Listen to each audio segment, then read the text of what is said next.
She thought it was the happiest day of her life. She had no idea 12 strangers in uniform were about to walk through those chapel doors and change everything she thought she knew about the man she was marrying. What happened next left every single guest in tears, and it will leave you speechless too. If you love your mom and dad, hit that subscribe button right now and show them some love, because this story is going to remind you exactly why family means everything. Bride shocked when 12 Marines crash her wedding. The reason will make you cry. The morning of September 14th broke golden and soft over the small town of Clarksville, Tennessee. The kind of morning that feels like the world is holding its breath, like even the sky knows something important is about to happen. Birds sang outside the window of the Magnolia Inn, where 26-year-old Emily Grace Callahan sat in front of a vanity mirror, watching her reflection slowly transform into a bride. Her dark hair had been swept up into soft curls pinned with tiny pearl clips that had once belonged to her grandmother. Her dress, an ivory gown with delicate lace sleeves and a flowing train, had taken her mother 3 months to find. Everything was perfect. Everything was exactly as she had dreamed it would be since she was a little girl drawing wedding pictures in the back of her school notebooks. Her maid of honor, Stephanie, was fussing with the veil, and her mother, Carol, sat in the corner dabbing at her eyes with a handkerchief even though the ceremony hadn't even started yet. Emily laughed at her mother and told her to save the tears for the altar. Carol laughed back through her sniffles and said she had plenty to spare. The room smelled like hairspray and roses and something sweet somebody had brought in from the bakery down the street. It was warm and full of love and laughter. Emily looked at herself in the mirror and thought that she could not possibly be any happier than she was in that moment. She was wrong. She just didn't know it yet. The man she was about to marry was named Daniel James Hargrove, and he was, by every account of everyone who had ever met him, one of the finest human beings to ever walk through Clarksville. He was 30 years old, broad-shouldered, and had the kind of quiet confidence that made people feel safe just standing near him. He had kind eyes, the warm brown kind that crinkled at the corners when he smiled, and he smiled often. He worked at a veterans support nonprofit on the east side of town, helping former service members navigate the complicated maze of benefits, mental health resources, and reemployment assistance that the system made frustratingly difficult. He did it not for the salary, which was modest at best, but because he genuinely could not imagine doing anything else. Emily had met Daniel 3 years earlier at a community fundraiser for a local family, whose father had come home from overseas with injuries that had taken not just his mobility, but much of his spirit. Daniel had been the one organizing the event, quietly running around making sure every detail was in order, barely stopping long enough to eat the food he had arranged to be donated. Emily had handed him a bottle of water and told him to drink it before he passed out. He had looked at her with those warm brown eyes, said thank you like he really meant it, and that had been that. She was done for. Completely and irreversibly done for. They dated for 2 years before he proposed. He had not done it in some flashy public way, not at a restaurant with a hidden violinist, or on a jumbotron at a football game. He had done it on a Tuesday evening on the back porch of her parents' house, just the two of them and the fireflies, while she was in the middle of complaining about a difficult coworker. He had just reached into his pocket, mid-conversation, pulled out a ring that had belonged to his late grandmother, and asked her in the most natural, unscripted voice she had ever heard if she would spend the rest of her life with him. She had said yes so fast she knocked over her sweet tea. Now here they were. September 14th. The day that had been circled on every calendar in both their households for 11 months. The ceremony was being held at First Presbyterian Church on Maple Avenue, a beautiful old stone building with tall arch windows and wooden pews that had witnessed more than a century of Clarksville's most important moments. 212 people were expected to attend.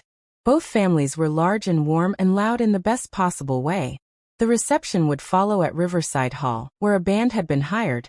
A 4-tiered lemon cake with buttercream roses was waiting in the kitchen, and a dance floor had been polished to a mirror shine specifically so that Emily's Uncle Harold could slide across it in his socks, which he had been announcing his intention to do for the past 4 months.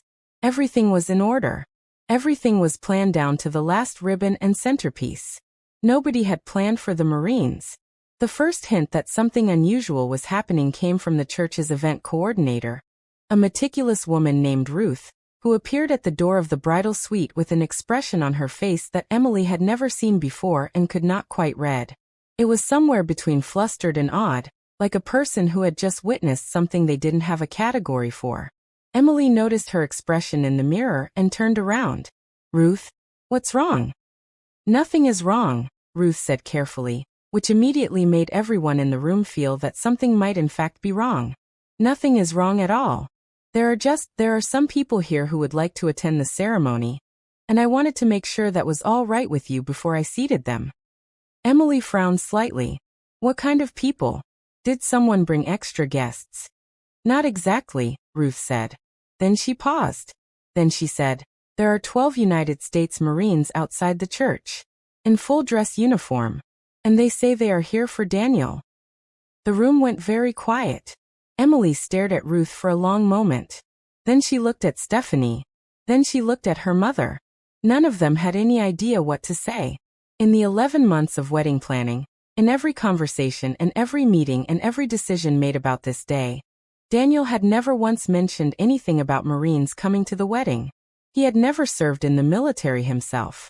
As far as Emily knew, he didn't have any close friends who were currently active duty. She knew he worked with veterans, but that was professional, not personal. Or so she had thought. "Did they say why they're here?" Emily asked.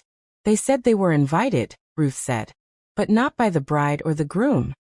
Emily stood up. Her dress rustled around her. Her mother made a sound of protest about not wanting the gown to wrinkle before the ceremony. But Emily was already moving toward the door.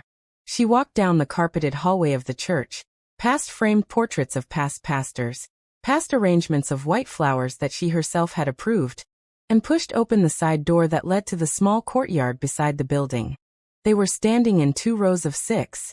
12 Marines in dress blue uniforms, white gloves, white covers, gold buttons gleaming in the September sunlight. They stood with a stillness and a straightness that made Emily feel like she was looking at something out of a painting. They were all ages. Some young, no more than 20 or 21. Some older, with lines at the corners of their eyes and medals decorating their chests. One of them was a woman. All of them were looking at Emily with an expression she could only describe as respectful reverence. The one standing at the front, clearly the senior of the group, was a tall man in his mid-50s with silver at his temples and a row of ribbons on his chest that Emily could not name, but could tell represented a very long and very serious military career. He removed his cover when he saw her and held it at his side, and the others did the same in perfect, practiced unison. "Ma'am," the silver-haired man said, "I apologize for any surprise we may be causing. My name is Gunnery Sergeant Retired Carl Beaumont. We're here because of Corporal Daniel Hargrove." Emily blinked. "Daniel was never in the Marines," she said. Carl Beaumont looked at her with an expression she would later describe as gentle and sad and proud all at the same time. "No, ma'am," he said. "But his father was." And that was the moment that the story Emily thought she knew began to come apart at the seams. She stood in that courtyard in her wedding dress, with her veil lifting softly in the breeze, and she listened. Carl Beaumont spoke in the measured, deliberate way of a man who had spent decades giving briefings and eulogies and toasts, and she listened to every single word. Daniel's father, Robert James Hargrove, had enlisted in the United States Marine Corps at the age of 19. He had served for 22 years, retiring as a staff sergeant after multiple deployments, including 2 combat tours.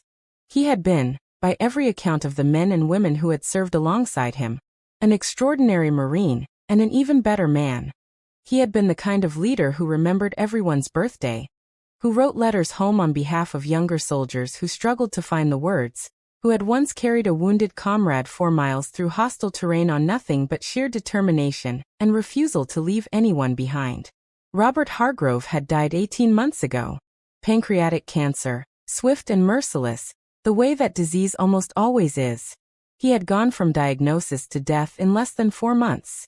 Emily had known that Daniel's father had passed away before she and Daniel got together. Daniel talked about him occasionally, always with that particular brand of quiet grief that people carry when they have lost someone so fundamental to who they are that the absence has simply become part of their architecture. He never talked about his father at length. He didn't avoid the subject, but he kept those memories close, like something precious and breakable that he handled carefully and rarely took out in public. What Emily had not known, because Daniel had never told her, was the full story of what Robert Hargrove had meant to the people who served with him. She had not known about the letters he had written. She had not known about the lives he had, in one way or another, saved. She had not known that there were 11 men and 1 woman standing in a courtyard in Clarksville, Tennessee, who had been waiting for this day for reasons they were about to explain in a way that would crack her heart wide open. Carl Beaumont reached into the breast pocket of his uniform and pulled out a folded letter. He held it carefully, the way you hold something you have been entrusted with. Before Staff Sergeant Hargrove passed, he said, he wrote letters to 12 of us who served with him over the years. I received mine about 2 weeks before he died. We've all compared notes over the past 18 months, and we know that the letters were different for each of us, personal, specific, the kind of thing only Bob could write. But they all ended the same way. He paused.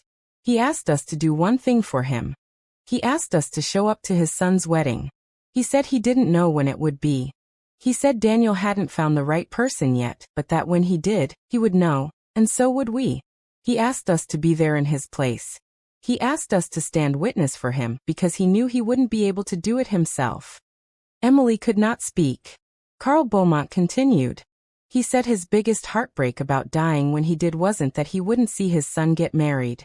It was that Daniel wouldn't have anyone standing on his side of the church who had known him his whole life. Bob's side of the family is small. His parents are gone. He had one sister, but she passed 10 years ago. Daniel doesn't have brothers or cousins. Bob said he was afraid his boy was going to stand at that altar and look out and feel alone in a way that no man should feel on the best day of his life. He paused. So he asked us to be there, to stand on that side, to let Daniel know that his father's people are his people, and that love doesn't stop just because someone is gone. Emily was crying. She was not supposed to cry before the ceremony. Her makeup had taken an hour. She did not care even slightly. She pressed her hands to her face and stood there in her wedding dress, and cried in that courtyard while 12 Marines in dress blues stood in respectful silence and let her. Her mother, who had followed her out, was crying too. Stephanie was crying. Ruth, the event coordinator, who prided herself on her professionalism, was pressing the back of her hand to her mouth and losing the battle. Emily finally lowered her hands and looked at Carl Beaumont. Does Daniel know you're here? She asked. No, ma'am, he said. We figured that was part of the gift. Emily wiped her eyes very carefully, took a deep breath, and stood up straight. She looked at Carl Beaumont, and then she looked at each of the 11 faces behind him. These strangers who had loved her fiancé's father, who had carried a dead man's last wish across whatever distance separated them from Clarksville, Tennessee on a September morning. She thought about Daniel standing at that altar, looking out at the pews, and she thought about Robert Hargrove lying in a hospital bed somewhere writing letters by hand to 12 people, because he loved his son that much. Please come in, she said. You're not crashing anything. You're exactly where you're supposed to be. She led them inside herself. In her wedding dress, minutes before she was supposed to be walking down the aisle, Emily Grace Callahan personally escorted 12 United States Marines through the side door of First Presbyterian Church and asked an usher named Kevin, who looked like his head might actually explode from the surprise, to please seat them in the front left pews on the groom's side. What happened next is the part that the people who were in that church on September 14th still talk about. The part that people who weren't there have been told about so many times that it has started to feel like something they remember themselves. Daniel was standing at the altar with his best man, his college roommate Marcus, and the pastor, when the ushers began seating the final guests. He had his hands clasped in front of him. He was smiling the way a man smiles when he is trying very hard not to look like he is vibrating with anticipation. He was doing fine. He was composed. He was ready. Then he heard the sound. It was a subtle sound, but to Daniel James Hargrove, it was the loudest thing he had ever heard in his life.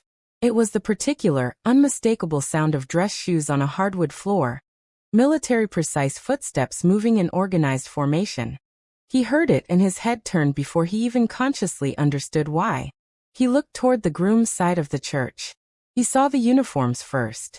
Blue and gold and white, a row of them filling the front pews. Then he saw the faces. And he recognized them. Not all of them, not at first, but enough of them. Carl Beaumont, who had come to their house every Thanksgiving for a decade. Marcus Webb, who had flown in from Okinawa for his father's funeral. Sarah Chun, who his father had always called one of the finest Marines he'd ever served beside. Face after face after face, all of them looking at him with expressions full of so much love and so much of his father that Daniel Hargrove, a man who could count on one hand the number of times he had cried in public since the age of 12, had to grip the edge of the altar to keep himself standing. Marcus, his best man, put a hand on his shoulder. "You okay?" Daniel could not answer. He was not okay in the way that you are not okay when something is so beautiful it temporarily disables you. He stood there with his hand on the altar, and he looked at these people, his father's people, and he understood in an instant exactly what had happened, exactly who had arranged this, exactly what it meant. The woman he was about to marry had known about this. She had to have. She had met them, talked to them, let them in. She had made this happen, or at minimum she had received this with the grace and the generosity and the love that was so essentially, completely her. And she had said yes. She had said come in. She had said you belong here. He had not thought, standing at this altar this morning, that he could love Emily Callahan any more than he already did. He was wrong about that too. The ceremony began 7 minutes later than scheduled. Nobody minded. The pastor, a thoughtful man named Reverend Thomas who had known Emily's family for years and had been told between the courtyard and the altar what had happened, opened with a quiet acknowledgement that they were gathered not just to celebrate a new beginning, but to honor one of the invisible threads that holds us together across distance and death and time. He did not go into detail. He didn't need to. Everyone in that church felt it. When Emily finally appeared at the end of the aisle on her father's arm, there was the usual collective intake of breath that happens when a bride makes her entrance. But Daniel barely registered the dress or the flowers or the candlelight. He was looking at her face. She was looking at his. And in that look, everything that had happened in the courtyard was between them, the whole story, all 12 Marines, his father's handwritten letters, and the understanding that this woman had, without missing a beat, received the ghost of his grief with open arms and made room for it at their wedding. He mouthed 2 words to her before she was halfway down the aisle. "Thank you." She smiled so wide the corners of her eyes crinkled, and she mouthed back, "Always." The vows were traditional. Daniel and Emily had talked about writing their own, but had ultimately decided that the old words were old because they had been earning their place for centuries, and they were right. The pastor read them, and Daniel and Emily repeated them, and everyone in the church who had any capacity for feeling felt it. But the moment that nobody who was present in that building will ever forget, the moment that has been retold at kitchen tables and in barbershops and in text messages shared between people who weren't there, happened right after the rings were exchanged. Reverend Thomas looked at the congregation, which was already sniffling and smiling in the way of crowds that have been collectively moved, and said he had been asked to allow a brief moment before the pronouncement. He stepped back. Carl Beaumont stood up from the pew. He walked to the front of the church. He stood at a position that was not quite the altar and not quite the aisle but somewhere between them, facing Daniel, and he reached into his breast pocket and took out a small wooden box. It was dark walnut, polished, with a small brass clasp. He opened it. Inside was a medal. Daniel stared at it. His jaw worked but no words came out. "Your father wanted you to have this," Carl said quietly, in a voice that was steady with great effort. "It's his good conduct medal. He talked about you every time I saw him for 20 years. He was so proud of you. So proud of the man you became. So proud of the work you do for veterans, for people like us." He paused. "He told me once that the bravest thing he ever did wasn't anything he did in uniform. It was raising a son in a world that doesn't always make it easy to be a good man, and watching that son choose to be one anyway. Every single day." Daniel was not gripping the altar anymore. He was gripping Emily's hands. And Emily was holding on just as tight. Carl stepped forward and placed the medal in Daniel's palm, and closed his fingers around it. Then he stepped back. He brought his heels together, and raised his right hand to his brow in a crisp, formal salute. Behind him, from the pews, the other 11 Marines rose simultaneously and saluted with him. The church was so quiet you could hear people breathing. Then someone started clapping. It was Emily's father, Richard, a big broad man with a white beard and hands the size of dinner plates, who stood up from the first pew on the bride's side and clapped with the slow, deliberate force of someone who needs to express something they have no words for. And then the person next to him stood. And then the person next to them. And within 30 seconds, every single person in that church was on their feet. 212 guests and 12 Marines, all of them standing, all of them clapping, in a church on Maple Avenue in Clarksville, Tennessee, for a man who wasn't there. For Robert James Hargrove, Staff Sergeant, United States Marine Corps, who had loved his son well enough to plan for his absence. Daniel held the medal against his chest, and he bowed his head, and he let himself cry. Not the polite, dabbing kind of crying. The real kind. The kind that comes from the very bottom of a person, from the place where grief and love have been living together for so long that it's impossible to tell them apart anymore.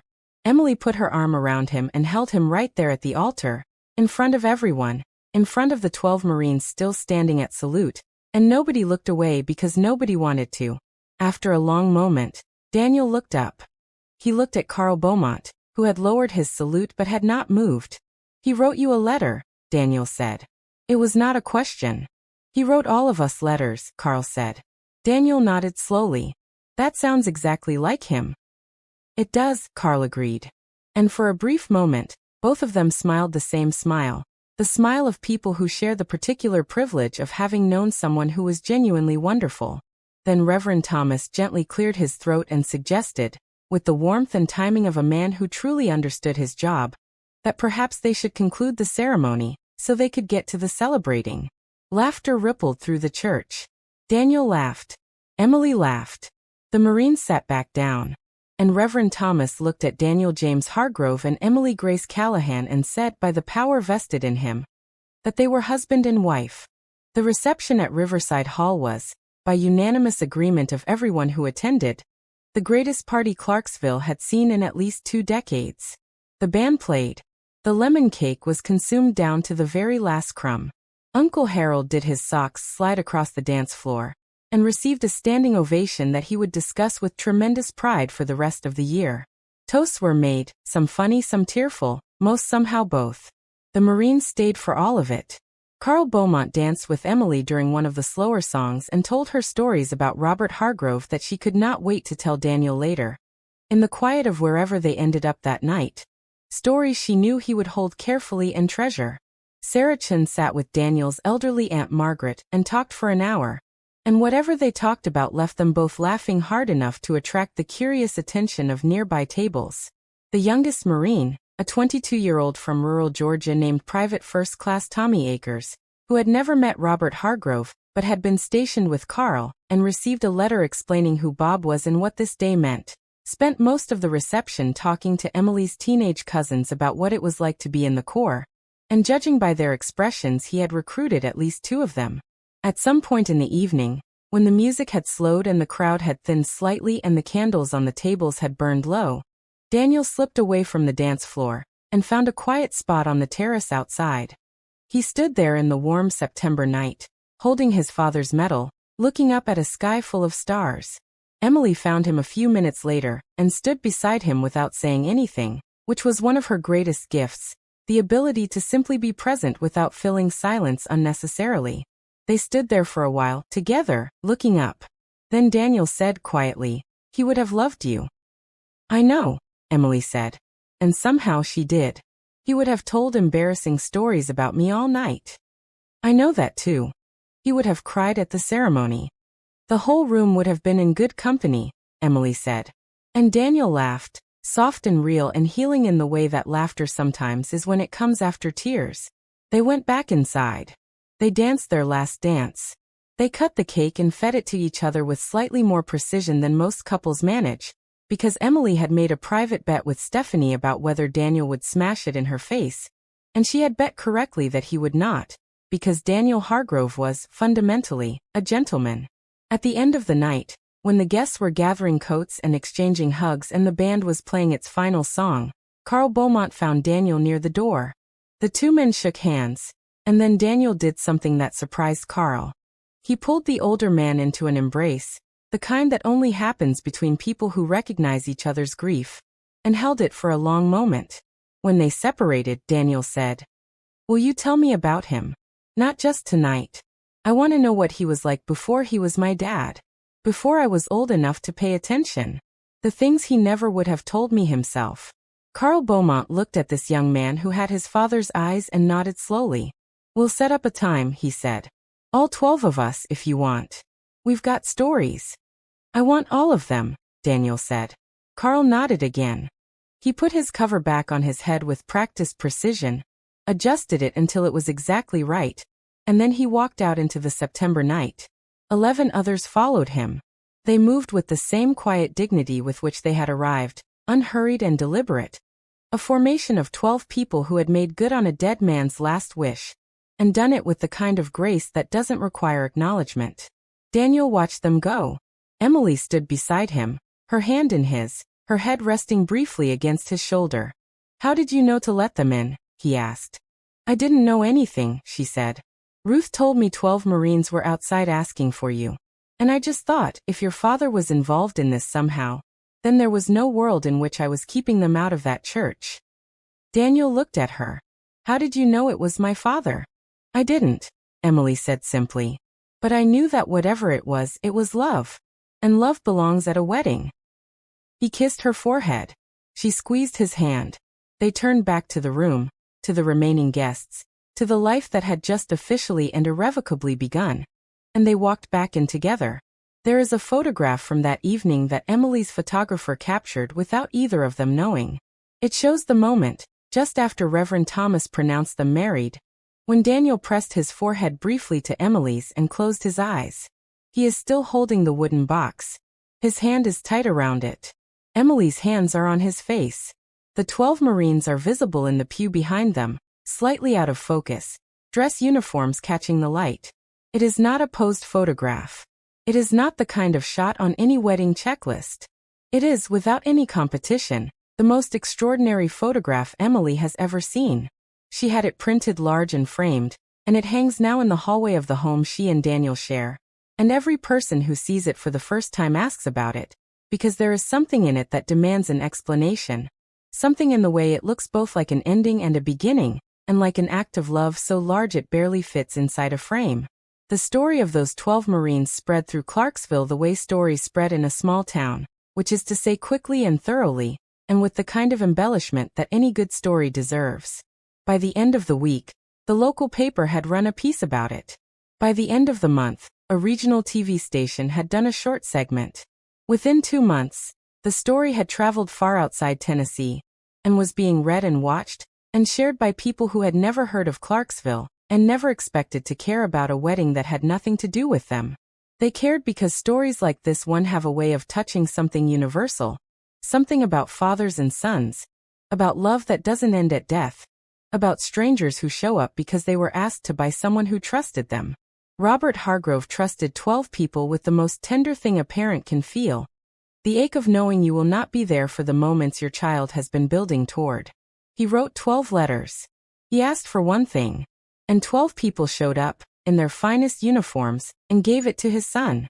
In the months after the wedding, Daniel did meet with all 12 of them, sometimes individually and sometimes in groups.